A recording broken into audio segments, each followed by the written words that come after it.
Saya Suryo Utomo, Direktur Jenderal Pajak. Sejak awal bergabung menjadi abdi negara, saya bertekad membaktikan diri untuk Ibu Pertiwi. Tumpah darah saya, Indonesia. Tahun 1993 saya bergabung di Direktorat Jenderal Pajak dan memulai karir dari nol. Tapi integritas dari 100%. 26 tahun kemudian saya diberikan amanat untuk menahkodai Direktorat Jenderal Pajak. Sebagai kapten, tanggung jawab saya semakin besar. Tidak hanya mengumpulkan penerimaan negara, namun juga melanjutkan estafet reformasi perpajakan.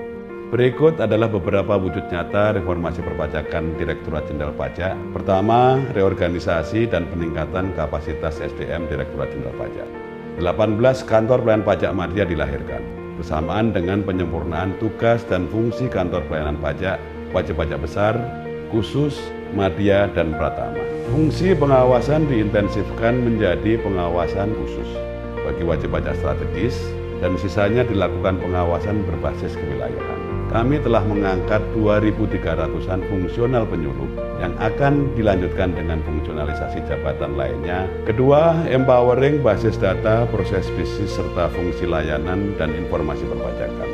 Kami tengah menyiapkan perubahan pada korteks sistem yang terintegrasi untuk memperbaiki 21 proses bisnis Direktorat Jenderal Pajak sekaligus mengikuti perkembangan perubahan pola transaksi keuangan ke arah digital yang diimplementasikan pada tahun 2023. Selain korteks sistem, layanan Direktorat Jenderal Pajak dilakukan digitalisasi melalui Click Call and Counter yang sampai dengan saat ini sudah terdapat 66 layanan manual yang bisa diakses oleh wajib pajak secara digital. Ketiga, mengawal proses pembahasan RUU Harmonisasi Peraturan Perpajakan sampai dengan disahkannya menjadi undang-undang. Undang-undang ini ditujukan untuk meningkatkan pertumbuhan dan mempercepat pemulihan ekonomi nasional, sehingga pada akhirnya mampu mengoptimalkan penerimaan negara.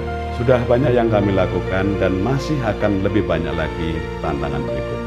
Tapi saya, Suryo Utomo, tidak sendirian. Saya bersama 45.000 pegawai Direktorat Jenderal Pajak. Kami siap untuk mengawal jalannya reformasi perpajakan demi institusi tercinta, demi rakyat, dan demi Indonesia.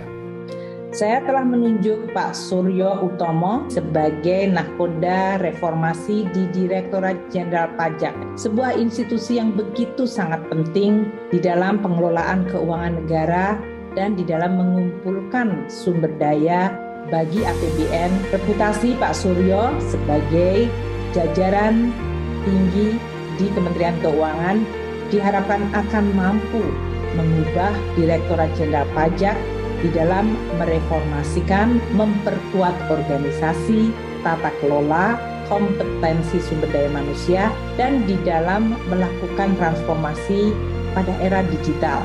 Pak Suryo telah juga mampu menggagas, mengawal, dan akhirnya menyusun dan mendapatkan persetujuan dari DPR di dalam membuat Undang-Undang Harmonisasi Peraturan Perpajakan, sebuah reformasi peraturan perundang-undangan di bidang pajak yang sungguh sangat rumit dan komprehensif, yang menyebabkan Indonesia saat ini lebih mampu untuk menghadapi tantangan pemulihan ekonomi, konsolidasi fiskal, dan perubahan teknologi yang akan semakin mendominasi perekonomian kita.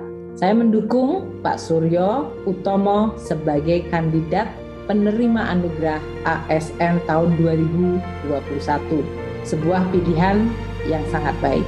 Humoris, sederhana, cerdas. 3 karakter itu yang melekat kuat pada diri Pak Suryo. Sehingga meskipun Pak Suryo memiliki gap jabatan dan usia yang jauh, namun beliau sangat populer di kalangan pegawai milenial DJP. Pak Suryo adalah sosok yang terbuka dan menerima perbedaan pendapat. Sosok Bhinneka Tunggal Ika. Perbedaan pendapat itu adalah hal biasa yang membuat kita lebih kuat lagi. Pak Suryo mendengarkan keluh kesah kami dengan penuh empati. Tidak hanya melulu tentang mengejar penerimaan. Hal ini terlihat dalam program reformasi di DJP yang bertujuan untuk memudahkan dan menjangkau seluas-luasnya agar tercipta suatu persaingan usaha yang sehat.